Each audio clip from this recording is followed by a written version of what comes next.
I'm sorry, my phone cut off. I guess after 7 minutes it'll cut off. But the last thing I was talking about, are you ready?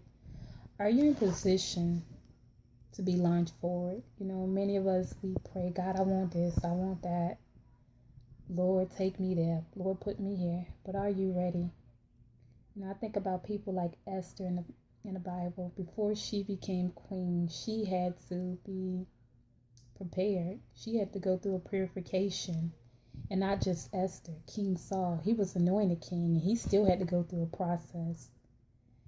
And one thing which I'm in a season now, a process. Sometimes God gives us a glimpse of the promise, and he tells us that he shows us the end, but he doesn't always tell us how we're going to get through there. Sometimes we have to be like Joseph and go through some things, but we surely will get there. So my question to you, are you willing to go through in order to get through? We all have our wilderness, our season of wilderness that we have to go through. But are you willing to go through in order to get to? And one thing I wrote down,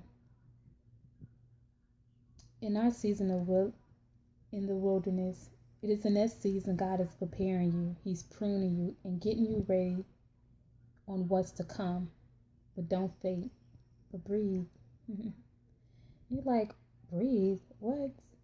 Yes, breathe, believe God. According to Proverbs 3 and 5, 3, 4, and 5, I'm sorry.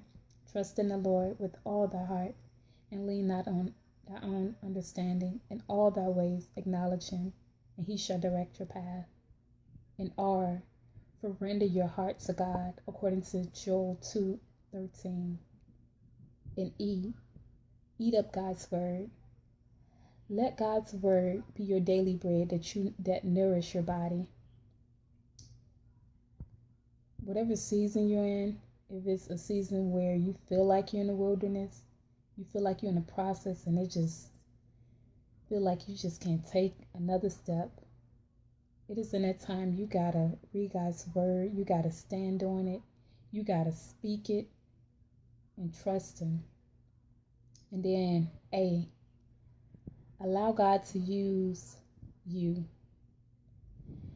When I was in a relationship, and oh my goodness, I could not take my mind off it.